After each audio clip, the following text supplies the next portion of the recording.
Hi friends, welcome back to G K kitchen YouTube channel. ಇವತ್ತು 10 ದಿವಸದ್ದು ಹೋಮ ಇಟ್ಕೊಂಡಿದ್ದೀವಿ. ಅಂದರೆ ನಮ್ಮ ಅಜ್ಜಿ ಸತ್ತು ಒಂದು 11 ದಿವಸ ಆಗುತ್ತೆ. ನಾಳೆಗೆ ಸೋಮವಾರ. ನಾವು ಇವತ್ತೇ ಸೂತ್ಕ ತಕ್ಕೊಳ್ಳೋಕ್ಕೋಸ್ಕರ ಒಂದು ಚಿಕ್ಕದಾಗಿ ಹೋಮ ಮಾಡ್ಕೊಂಡ್ವಿ. ಹೋಮ ಮಾಡೋಕ್ಕಿಂತ ಮುಂಚೆ ನೋಡಿ, ಅದು ಕಟ್ಟೆಗೆ ಅರ್ಶಿನ ಕುಂಕುಮ ಹೂವು ಎಲ್ಲ ಇಟ್ಕೊಂಡು ಹೋಮ ಮಾಡ್ಕೊಂಡ್ವಿ. ಪ್ರತಿಯೊಬ್ಬರು ಕೂಡ ಹೆಣ್ಮಕ್ಳು, ಗಂಡು ಮಕ್ಕಳು, ಮೊಮ್ಮಕ್ಕಳು, ಮೊಮ್ಮಕ್ಕಳು ಎಲ್ಲ ಬಂದು ಚೆನ್ನಾಗಿ ಪೂಜೆ ಮಾಡಬೇಕು ಅಂತ ಬಂದಿದ್ದಾರೆ. ಮಾಡಾದಮೇಲೆ ನಾವು ಪ್ರಸಾದ ಎಲ್ಲ ತೊಗೊಂಡು ಕಪ್ಪಿಕ್ಸ್ಕೊಂಡು ಮನೆಗೆಲ್ಲ ತೀರ್ಥ ಎಲ್ಲ ಅಂದರೆ ಗಂಜಲ ಮತ್ತು ಪ್ರಸಾದ ಎಲ್ಲ ಇರುತ್ತಲ್ಲ, ಅದೆಲ್ಲ ಮನೆಗೆಲ್ಲ ಪ್ರೋಕ್ಷಣೆ ಮಾಡಿ ಸೂತ್ಕ ತಕ್ಕೊಂಡಿದ್ದೀವಿ.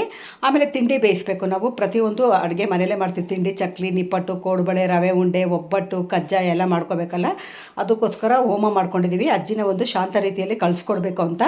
ನೋಡಿ, ಎಲ್ಲರೂ ಬಂದಿದ್ದಾರೆ. ನಮ್ಮ ತಂದೆ ತಾಯಿ, ನಮ್ಮ ಚಿಕ್ಕಪ್ಪ ಚಿಕ್ಕಮ್ಮ, ಅವ್ರ ಮಕ್ಕಳು, ನಮ್ಮ ಮಾವದಿರು 3 ಜನ ಎಲ್ಲ ಪ್ರತಿಯೊಬ್ಬರು ಕೂಡ ಇದ್ದಾರೆ. ಪೂಜೆಯಲ್ಲಿ ಕೂತ್ಕೊಂಡು ಶಾಂತ ರೀತಿಯಲ್ಲಿ ಪೂಜೆ ನಡೆಸ್ಕೊಂಡಿದ್ದಾರೆ. ಇವಾಗ ನೋಡಿ, ಎಲ್ಲರೂ ತೋರಿಸ್ತಾ ಇದ್ದೀನಿ. ಪ್ರತಿಯೊಬ್ಬರು ಮನೇಲಿ ಯಾರ್ಯಾರು ಇದ್ದೀವಿ ಎಲ್ಲರೂ ಇದ್ದೀವಿ.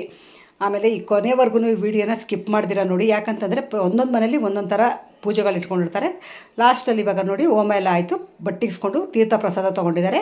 ಯಾರ್ಯಾರು ಫಸ್ಟ್ ಟೈಮ್ ವೀಡಿಯೋ ನೋಡ್ತಿದ್ದಾರೆ ಪ್ಲೀಸ್ ಸಬ್ಸ್ಕ್ರೈಬ್ ಮಾಡ್ಕೊಳ್ಳಿ. ನಿಮಗೂ ವೀಡಿಯೋ ಇಷ್ಟವಾದಲ್ಲಿ ಲೈಕ್ ಮಾಡಿ, ಶೇರ್ ಮಾಡಿ, ಸಬ್ಸ್ಕ್ರೈಬ್ ಮಾಡಿ. ಪಕ್ಕದಲ್ಲಿರೋ ಬೆಲ್ ಐಕಾನ